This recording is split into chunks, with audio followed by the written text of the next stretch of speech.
How to highlight text in CapCut PC.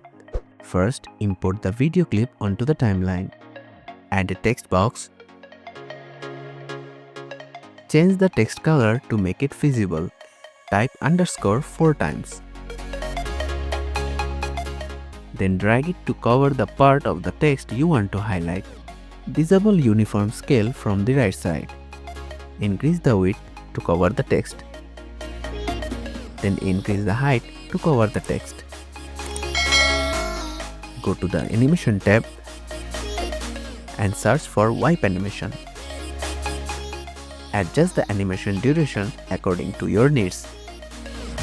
Right click on the text layer and create a compound clip.